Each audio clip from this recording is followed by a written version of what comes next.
Hello friends, आप सब ने न्यूज़पेपर में न्यूज़ चैनल में सुना होगा कि पीएफ के ऊपर का जो इंटरेस्ट रेट है वो कम हो चुका है। पिछले 44 इयर्स का सबसे कम इंटरेस्ट रेट यहाँ पे आपको मिलने वाला है अगले साल के लिए। लेकिन आपने ये नहीं सुना होगा कि इसके चलते आपको एग्जैक्टली कितना लॉस हो सकता है। तो यहाँ पे हम इस वीडियो में देखेंगे कि आपकी अगर जॉब है 5 साल 10 साल 15 साल कितनी होती है, उसके हिसाब से आपका पीएफ का अमाउंट कितना होता है और उसके हिसाब से आपको ये लॉस कैसा होगा। क्योंकि ये लॉस आपको एक साल में दिखेगा, लेकिन हर साल उस इंटरेस्ट के एडिशन के ऊपर आपको इंटरेस्ट मिलता है, तो ये लॉस आगे चल के और 10-20 सालों में बढ़ने वाला है। तो कितना लॉस होगा इसकी पूरी कैलकुलेशन यहाँ पे हम देखने वाले। तो इस वीडियो को अंत तक देखिएगा। अगर ये वीडियो अच्छा लगता है इसको लाइक कीजिएगा और इस चैनल को सब्सक्राइब करना बिल्कुल ना भूलिएगा और साथ ही साथ बेल आइकॉन को प्रेस कीजिएगा। तो सबसे पहले यहाँ पे देख लेते हैं दोस्तों, लेते हैं पीएफ इंटरेस्ट रेट अभी कितना होने वाला है। तो चालू वित्त वर्ष में पीएफ खाते में जमा पैसों पर आपको 8.1% का यहाँ पे इंटरेस्ट रेट मिलेगा, जो 1977-78 में यानी कि तकरीबन 44 ईयर्स पहले 8% का था। और अभी जो पिछले साल का जो इंटरेस्ट रेट था 20 यानी कि आपका फाइनेंशियल ईयर 2020-21 का वो 8.5% था। तो अभी 8.5% से नीचे आके 8.1% का पीएफ का इंटरेस्ट रेट आपको मिलने वाला है। और अगर यहाँ पे देखा जाए पिछले कुछ सालों का अगर आप पीएफ इंटरेस्ट रेट का चार्ट देखते हो, तो यहाँ पे आप पिछले 10-12 सालों का देख सकते हो। 2005-6 और 9-10 में जो इंटरेस्ट रेट था वो 8.5% था, 10-11 में 9.5%, 11-12 में 8.25%। तो इस हिसाब से आप देख सकते हो। तो पिछले जो 10 साल है लगभग हर जगह पे आपको 8.55% के ऊपर ही, यानी कि 8.6, 8.7 या और एक जगह पे 9.5% आपको इतना ज़्यादा इंटरेस्ट रेट पिछले 10-12 सालों में मिला है। तो इस साल जो मिलने वाला है तो 8.1% है। तो इसका भी कैलकुलेशन हम देखें। पहले सवाल आता है कि how much loss will be occur, क्योंकि इंटरेस्ट रेट तो कम हो चुका है लेकिन कितना लॉस हमको बन सकता है। तो इसके लिए हम एक यहाँ पे एग्जाम्पल के लेंगे।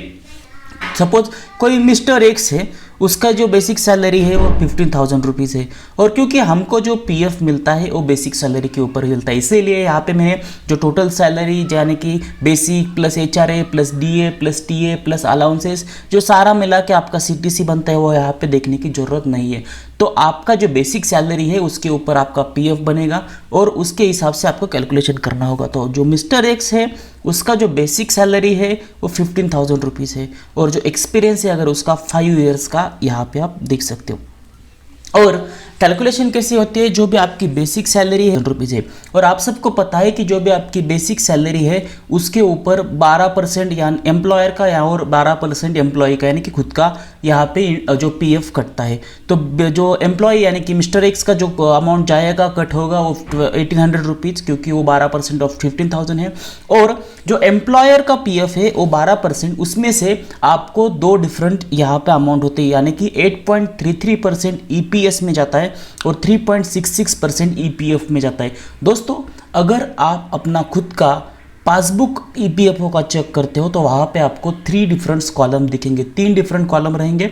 उसमें पहले कॉलम में आपको दिखाई देगा कि आपका यानी कि एम्प्लॉय का कितना ईपीएफ कटा है। दूसरे कॉलम में दिखाई देगा कि जो एम्प्लॉयर का पीएफ है वो दो जगह पे डिवाइड होगा, वो दूसरे और तीसरे कॉलम में आएगा।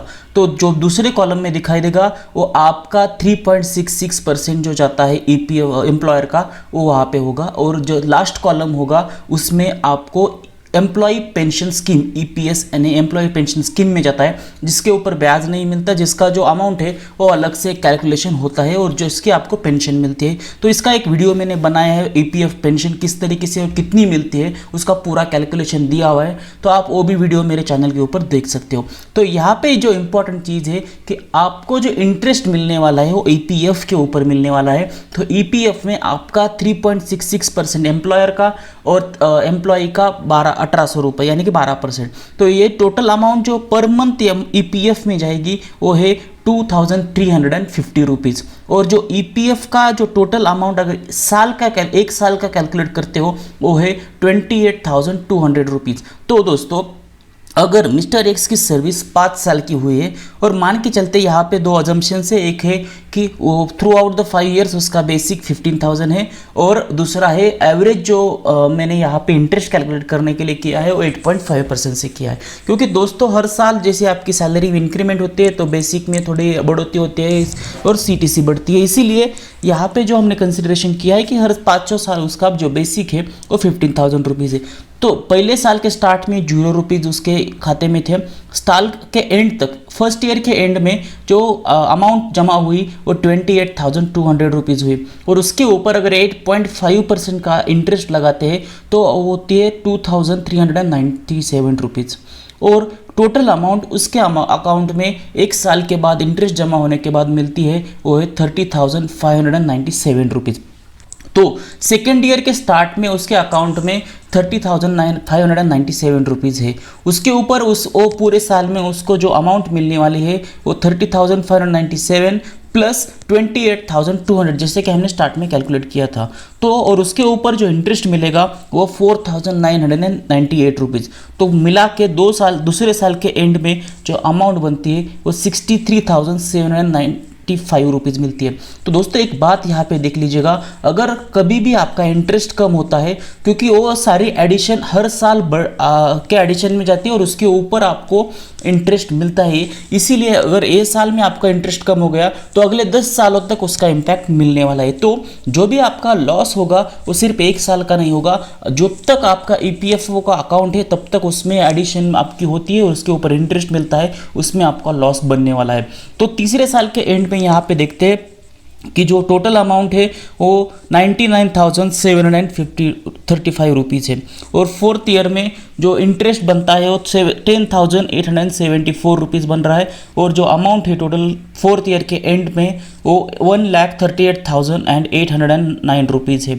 फिफ्थ ईयर में जैसे कि आपने देखा कि फोर्थ ईयर के एंड में आपका 1,38,809 रुपीज़ है और जिसमें एडिशन होगा 28,200 रुपीज़ का। तो जो लगभग amount at the end of the fifth year रहेगी वो इंटरेस्ट के साथ मिला के 1,81,204 रुपीज़ रहेंगी। यानी कि 5 साल के बाद मिस्टर एक्स के अकाउंट में EPFO में जो अमाउंट है वो 1,81,204 रुपीज़ है।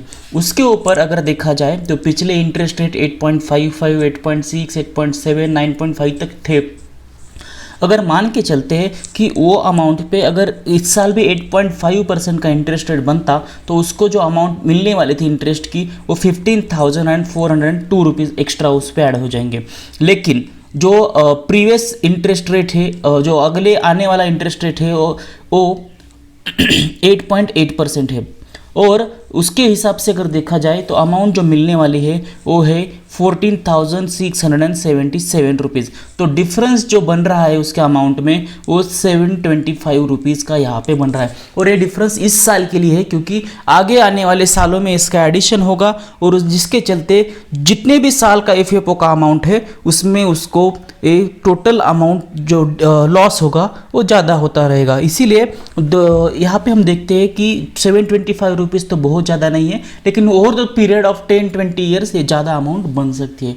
तो उम्मीद करता हूँ दोस्तों इसके थ्रू आपको कुछ पता चल गया होगा कि कैसे EPFO का कैलकुलेशन होता है और किस तरीके से इंटरेस्ट रेट कम होने की वजह से हमको लॉस अगले कुछ सालों तक हो सकता है। अगर इसके अलावा आपके मन में कुछ डाउट्स है तो आप नीचे कमेंट बॉक्स में कमेंट कीजिएगा और इस चैनल